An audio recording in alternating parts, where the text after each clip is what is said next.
Hey! Hi! How you doing? This is the Gamertron, and welcome back to the Gamertron Show. And you know what?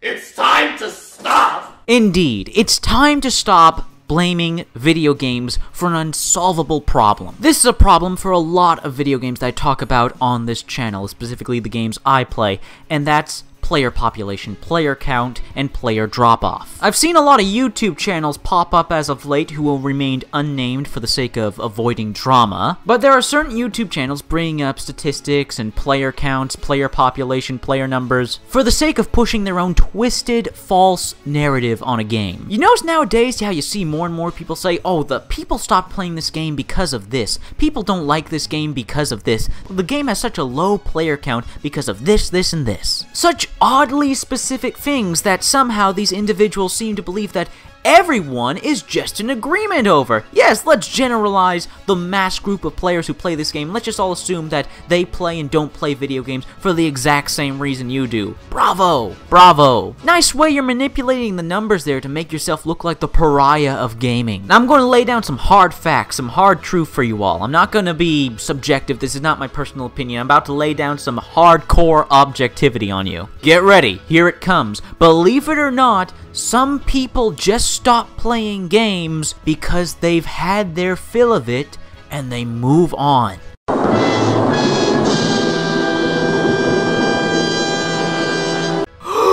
Oh no, but this contradicts all my narratives! That's a shame, but here's the world's smallest violin. The point I'm trying to make here is that the gaming community, gamers, keep trying to play the blame game. Instead of actually playing video games, they prefer to play the blame game. Hey, there's not enough toxicity and needless hostility in my life. Let's generate some. Hey, this video game had a pretty steep player drop-off after launch. That must mean there's something wrong with the game. That must mean the developers did something wrong. That must mean the publishers did something wrong. That must mean someone did something wrong and must be punished and ridiculed for it. All because people aren't playing this video game. Oh, the horror, the tragedy. People aren't playing a video game.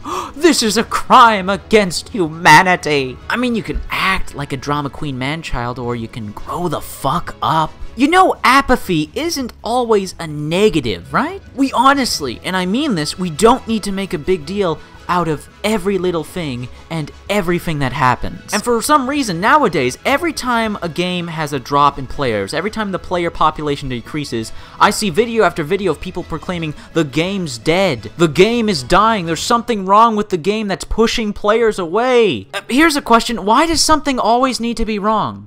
Why? Why does something need to be wrong? Why do we always need to pettily nitpick everything apart and try to deconstruct the grand, unfortunate series of events that led to people not playing a video game? My God, the horror. Here's the truth.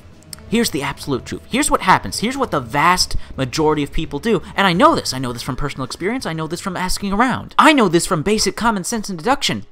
People play a video game, and once they're done playing it, once they've had their fill, they stop playing it and they move on to another game. I know that's too simple, that's not complex enough, that doesn't give us room to bash video game developers and publishers. But again, world's smallest violin over here. Whether you want to admit it or not, that's not a bad thing. Everybody does it. You do it, I do it, everyone does it.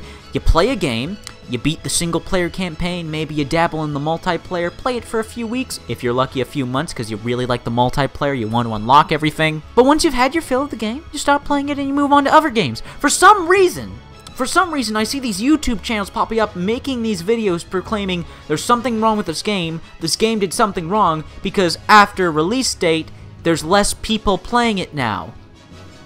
No shit, Sherlock! I find it particularly odd with single-player games where people bring up player population charts for single-player games. This is how many people were playing this single-player game on release. This is how many people are playing it now. As you can see, the numbers are drastically different. No shit! What were you expecting? Were you expecting everyone who bought the game on launch day to keep playing that single-player game over and over again, months and months after its release? Every game, single-player or multiplayer, has its hardcore fans who will play it every day of every week of every month. But putting this on single-player games, or games with a focus on single-player where the multiplayer or the co-op is not the main drawing feature, proclaiming that a game's a failure or that it did something wrong, that the devs did something wrong, that the publishers did something something wrong now that more people aren't playing the game after launch?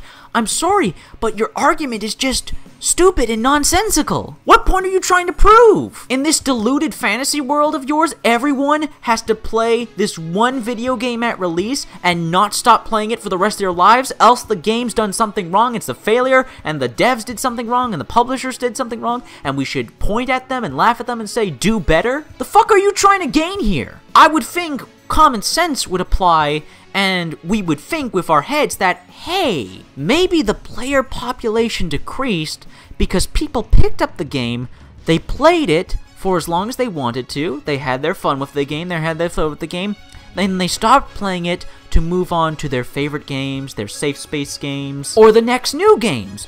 You know, the common life cycle for a game. People pick up and play it, they have their fill of it, and then they move on.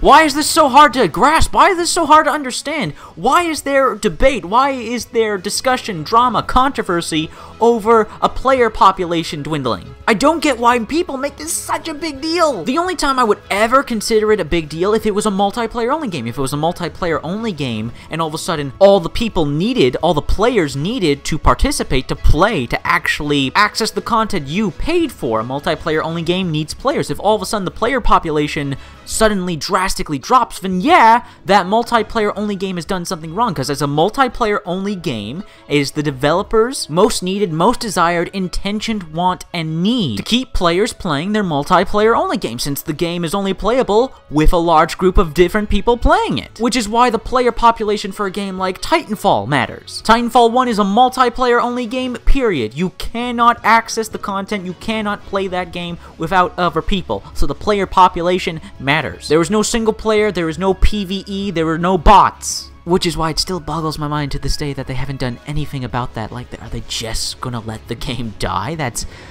really sad if that's the case, but oh well. But to give some more recent examples, like games like For Honor, there's recently a big controversy that For Honor's player base has dropped off drastically. I don't know why this is a big deal. Why is this a big deal? The game has single player, it has PvE. The drop in player base is not stopping people from accessing content, it's perfectly fully functional without players. Ubisoft should be commended for that they have features in place that allow people to play by themselves or play just with friends if they want to. Which is why I never understood the For Honor community bitching and complaining about PvP. If you have a problem with PvP, why are you playing PvP? Just play PvE. You're still gonna level up, earn currency, make progress in PvE just the same as PvP, so if you're having such a miserable time in PvP, play PvE.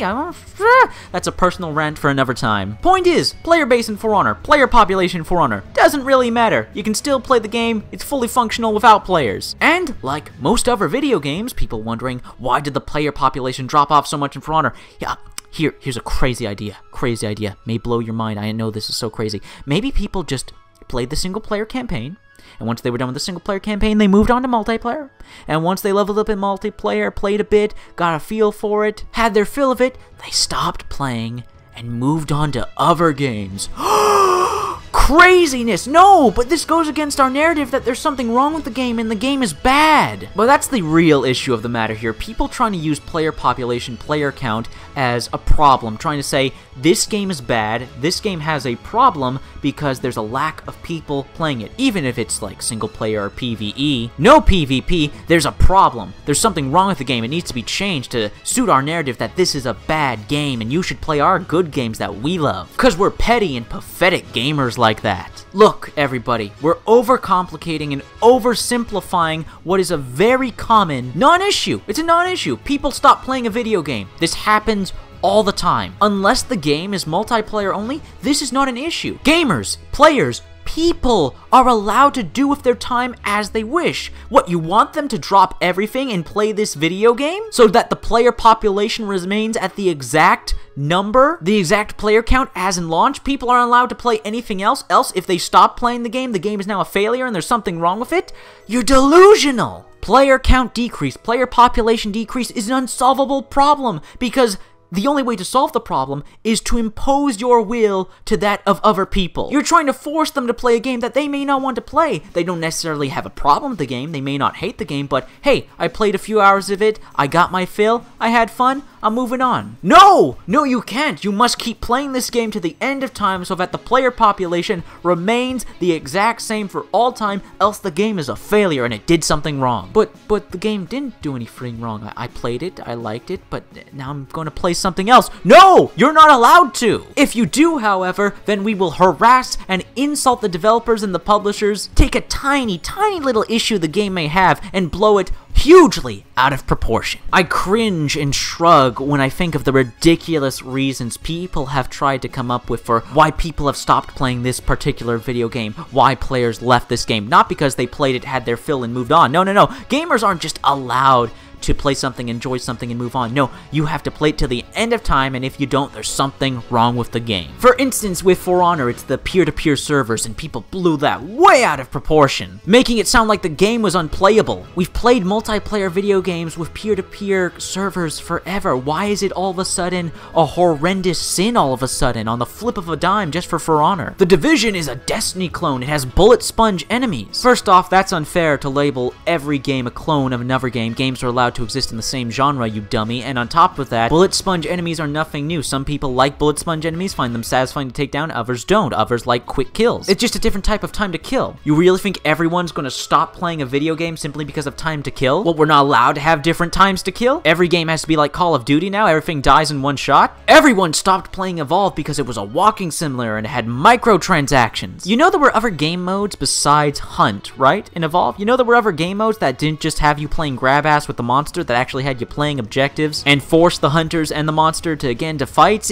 Oh no, you just ignored that. And microtransactions, the microtransactions weren't really that bad. They were mostly cosmetic. Other games do this. Hey, they've done it before and they've done it after, and there was nowhere near this controversy. What was the big deal about Evolve's microtransactions? Really? We're going to claim that people stopped playing a game because there were optional cosmetics you could buy? Really? We're going to go this way? People stopped playing a game because of optional cosmetics you could buy? Get the fuck out of here. No. I'm going to tell you why people stopped playing those games, because people played those games for a few hours, maybe 5, maybe 10, maybe 20, who knows. People played those games, they had their fill, they had their fun, and then they moved on to other games that they maybe enjoy more, or the next latest new game, or games they play with friends on a daily basis, because, you know, not everyone needs to play the same game over and over again day after day for the rest of their lives. Shocking concept, I know. Okay, I'm going to drop the smugness, and I'm going to drop the sarcasm for a moment here. In all honesty, in all seriousness, making such a big deal out of the player population in video games and their decrease, their drop-off, which is completely normal. It's completely natural. It's not absurd. It's not outlandish by any means. This happens with every video game, even the biggest titles and names out there. There doesn't always need to be something wrong with a game. Why do we always have to associate blame to something? Why can't something simply not just be? Simply is. It simply is. It's not good. It's not bad. It simply is. It's simply the state of being. It's simply normality. We don't need to overly complicate or overly simplify the issue. We don't need to say, people stop playing this video game. All these people somehow unanimously agreed, yes, this one reason is why I'm not going to play this game. Despite everything else about it that is objectively good in quality, I'm just going to stop playing it because of this one nitpicky reason that a few people are screaming on the internet about. Again, this collectivist groupthink. It's dangerous. It's misinformative. And it's needlessly harmful and hurtful. Why do we have to put video game developers through strife? Whether it be through a business decision that was not their own and it was a compromise they had to make, whether it because of their own unique vision for the game and how they wanted it to be, or God forbid, a company try to make money. Oh no, the option to spend money. I guess I can't play this game no more. I mean, it's not forcing me in any way, shape, or form to give them my money. The option is simply there. I may not like the option, but it's not interfering with me playing with the core base game whatsoever. In the end, really, what I guess I'm trying to state here is, settle down. Players, gamers, people, stop playing video games. It's not a big deal. Player populations decrease. It happens. It happens. You can't expect everyone from release day to keep playing that game to the end of time. You can't expect a player population to remain stable and high after launch. With any game, whether it be single player, co-op, or multiplayer. This bizarre expectation that a video game is only good if people keep playing it every day of every week of every month forever is delusional and unhealthy. People buy games they play games, they have their fill, they're fun with the game, then they move on. It's not because of a conspiracy, it's not because of this one little petty issue the game may have that the internet won't shut up about. It's simply human, player, gamer nature to play a game, play it to the point where you say, okay, I've had enough, and then go play something else or do something else. Perfect example. I haven't played The Witcher free in a month or two. Does that mean the game is a failure? Does that mean it's bad? Does that mean it did something wrong? No, The Witcher free is a great game. I just haven't played it in 2 months because I've moved on. I'm playing other things I may return to in the future, but I have no intention of playing that game every day of every week of every month forever. This is how games work. This is how game player population works. This is how human beings work. Let's not overcomplicate it or oversimplify it. It's not an issue. It doesn't need to be an issue. Stop manipulating information and numbers for the sake of a false narrative. There are much better things to do with all of our time. Anyways, that's been a video. I hope you liked the video in any way, shape, or form. If you did indeed like the video in any way, shape, or form, please be sure to hit the like button. Hitting the like button helps you, helps me, helps everybody involved with the video. If you hit the like button, please leave a comment in the comment section down below. What are your thoughts, feelings, and opinions on the topic of this video? I'm very interested to hear your thoughts, feelings, and opinions on this video in the comment section down below. Please leave a comment. If you want to help out and support this video on social media, then please share it on social media, Twitter and Facebook. And if you want to help out and support me directly, well, there's always Patreon. Anyways, guys, that's been a video, and I'll see you all later.